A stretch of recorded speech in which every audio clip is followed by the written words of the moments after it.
Happiness is when what you think, what you say, and what you do are in harmony. Good morning, children. Let's begin our today's class. Learning outcomes of rise of nationalism. The students will be able to trace the emergence of Indian National Congress, enhance the feeling of nationalism and patriotism, get familiarized with the concept of our national identity, realize the harmful effects of division and disintegration. We have seen in the earlier video that a feeling of patriotism had enveloped the society. Some educated, like-minded people began to come together for a common issue. They began to unite, and thus in 1885 Indian National Congress was born. On 28 December in 1885, the Indian National Congress was founded at Gokuldas Tejpal Sanskrit College in Mumbai with 72 delegates in attendance.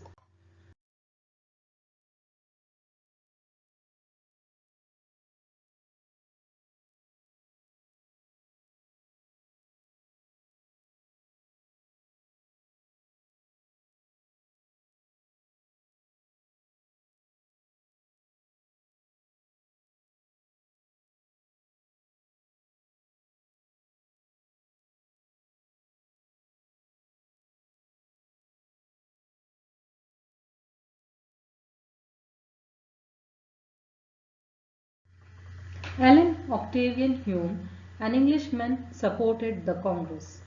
He is called the father of the Indian National Congress.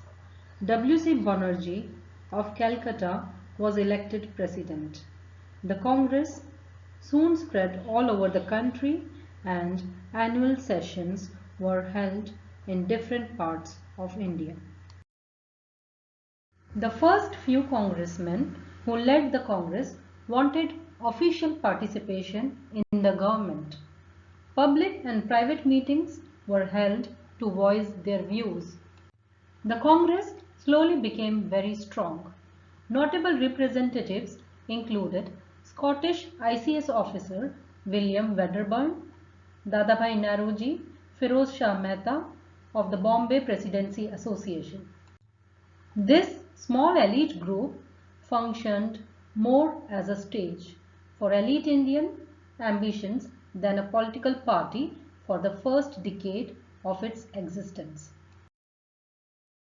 From the late 19th century and especially after 1920, under the leadership of Mahatma Gandhi, Congress became the principal leader of the Indian independence movement. Congress led India to independence from Great Britain. Surendranath Banerjee was an important leader. His writings emphasized national unity. Gopal Krishna Gokhale also was a moderate. He founded the Servants of India Society, whose members promised to keep the minimum of their earnings to themselves and spent the rest on the poor and the needy.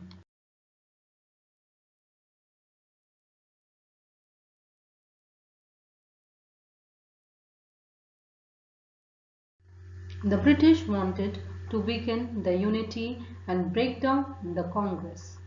Lord Curzon decided to divide Bengal into two divisions in such a way that one part would be dominated by Hindus and another part by Muslims.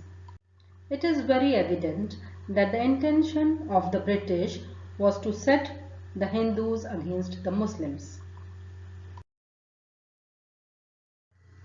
The congressmen understood the intentions of the British. The Congress requested the British government to introduce reforms to improve the living conditions of the people. Indians were urged to buy and use Indian goods only. The Indians boycotted the use of foreign goods and educational institutions run by the British. Rabindranath Tagore requested the people to remember that none of the British efforts must succeed in dividing the hearts of the Indians. He asked the people to tie Rakhi for unity and love. Bhagat Singh, Chandrasekhar Azad, and some like-minded brave men motivated the Indians to fight for their freedom. Some youths decided to use violence and they set up secret training centers in Bengal. They were full of patriotism, ready to die for the motherland. The list of revolutionaries in India and abroad trying to free India is long. The main aim is to say that freedom struggle was in full force. Now children, let us do the textbook exercise given on page 105. Read and answer. Tick the correct answer. Bit 5. The British government introduced the policy of divide and rule to dash, educate Indians, bring out reforms, encourage nationalism or suppress nationalism. The correct answer is D, suppress nationalism. Fill in the blanks. Bit 4. The Indian National Congress was formed by dash. The correct answer is AOU. The Indian National Congress was formed by AOU. Bit 5. The president of the first session of the Indian National Congress was dash. The correct answer is W.C. Banerjee. The president of the first session of the Indian National Congress was W.C. Banerjee. Answer these questions. This question has to be done in the Social Studies notebook. Question number 5. How did modern education lead to the rise of nationalism in India? Modern education awakened the spirit of unity among Indians. Educated Indians realized that the British wanted to keep India poor and backward. This realization united them. The feeling of nationalism grew stronger and resulted in the formation of the Indian National Congress. And also stick the pictures of important freedom fighters and social reformers in the notebook. Have a good day.